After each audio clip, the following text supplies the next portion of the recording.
తర్వాత 28 ఎలా చేసినా పోలీసులు ఇబ్బంది పడతారు. ఆయన నమ్ముకున్నది పోలీసుల ద్వారా ఇది జరగనివ్వకుండా అపోజిషన్కి అల్లరి పెట్టాలన్నది అతను పెట్టుకున్నాడు.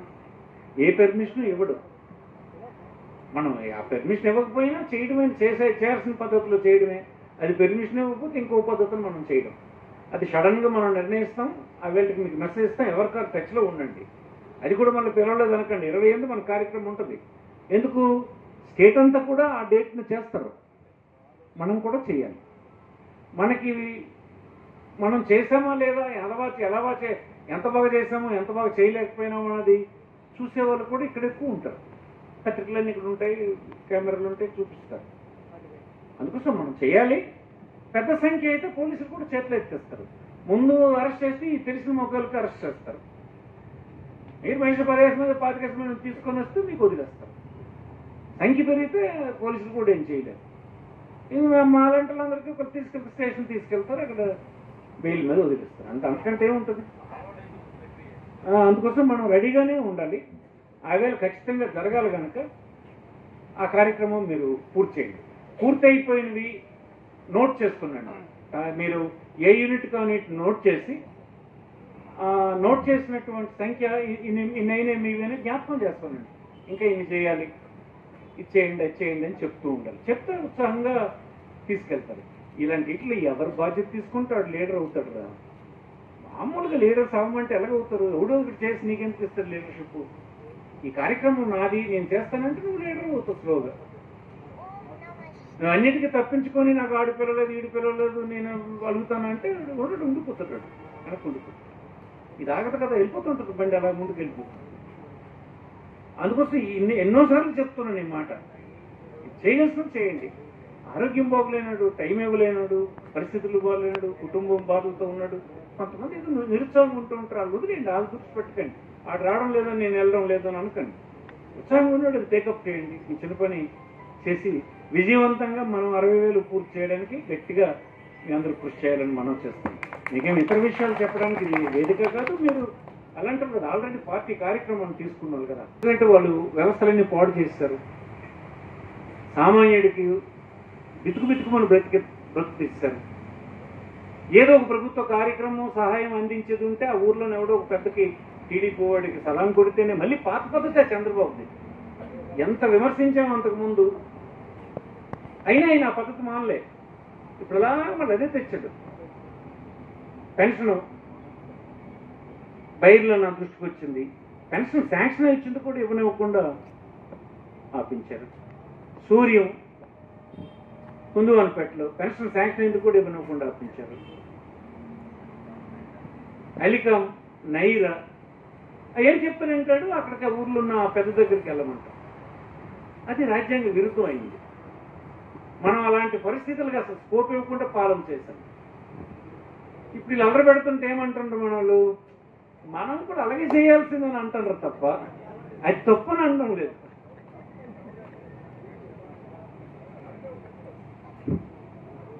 అందుకు ఆయన పద్ధతి ఆయన మారడు. ఆయన ఎన్నాళ్ళైనా ఆయన పద్ధతి అయిందే. ప్రపంచం అంతా మారిపోతుంది. స్వేచ్ఛగా ఇచ్చేయాలని పక్కన ఒరిస్సాలో లేదు, తెలంగాణలో లేదు, ఎక్కడుంది. అతను రోజు మైక్ ముందు కూర్చొని పరిపాలన గురించి, వాటి గురించి ఇతరులకు విమర్శించే కార్యక్రమం చేస్తుంది. ఆయన చేస్తున్న ఈ లంగా పని అంతా చూస్తే అన్యాయం రాష్ట్రంలో. బేదడు ఎక్కడికి వెళ్ళిపోతాడు?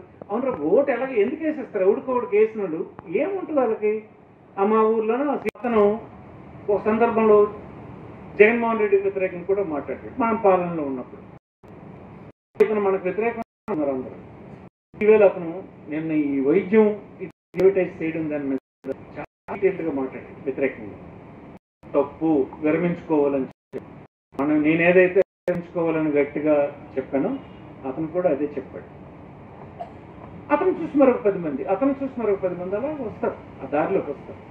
తప్పు ఎప్పుడైనా మనం మాట్లాడుతూ ఉండాలి దాన్ని. నేను ఒక ఊరు వెళ్తే, మన నరేంద్ర తాత వాళ్ళ ఊరు వెళ్ళాను. ఒక ఇంటికి తీసుకెళ్ళారు.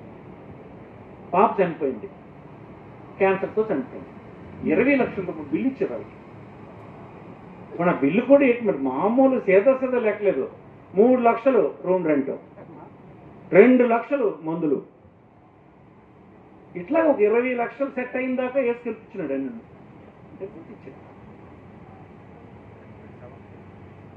ఇంతకీ చచ్చిపోతాను తెలుసు అమ్మాయి. ఇలాగ దోపిడీ అయిపోతే ఆ కుటుంబాలు ఎప్పుడు ఇంక లెగుస్తాయి? ఇప్పటికే పరిస్థితులు ఉంటే ఉన్నవి కూడా అతను ఇలా ప్రైవేటులకు ఇచ్చేస్తే దోచుకోంటారా మీరని చెప్తుంటే ప్రభుత్వం కాకపోతే ప్రజల్ని బలిచ్చేయడం. హాస్పిటల్ మెట్టెక్కాలంటే బెదిరిపోతున్నారు సామాన్యుల కుటుంబాలు. మరి రాజకీయ పార్టీలు ఇందులో నిరోధించకపోతే ఎవరు నిరోధిస్తారు? ఏమి లేదు, సింపుల్గా ఆయన ఏం చేస్తాడంటే రేపు ప్రైవేటులకు ఇచ్చేస్తుంది, గట్టిగా ఫీజులు వసూలు చేసే కార్యక్రమం చేస్తారు. నిన్న ఒక హాస్పిటల్లో ఒకటి రిపోర్ట్ అయింది, మీరు చూసుంటారు టీవీలో. 3 రోజుల క్రితం చచ్చిపోండి పెట్టాడు.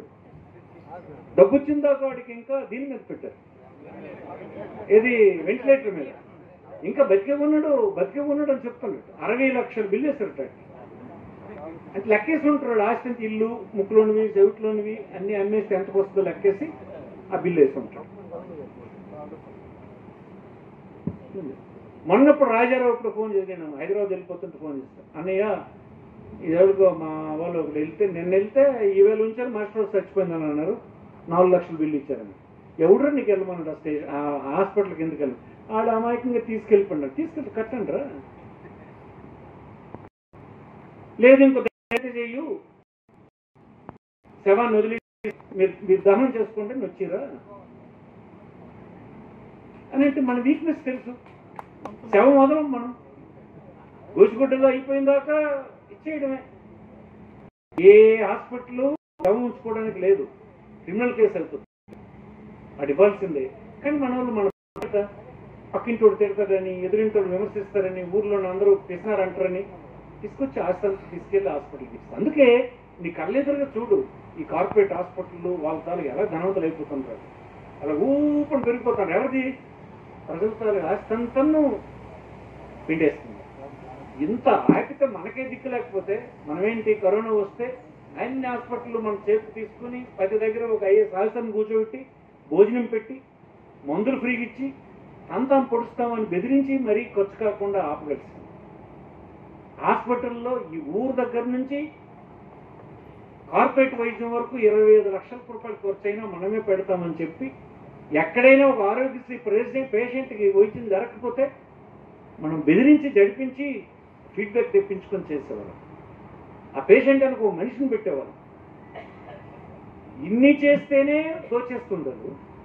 ఇప్పుడు అన్నీ తీసేసి ఆరోగ్యశ్రీ కూడా తీసేసి అన్నీ సర్వనాశనం చేసి ఏ హాస్పిటల్కి వెళ్తే ఒక మందు బిల్ల దొరకదు అంతా చేసి వస్తున్న కూడా ప్రైవేట్ వాళ్ళకి ఇచ్చి వసూలు అంటే ఎవడైనా ప్రజలు మిగులుతారా ఇక్కడ? ఆ మిగిలే పరిస్థితి ఉందా?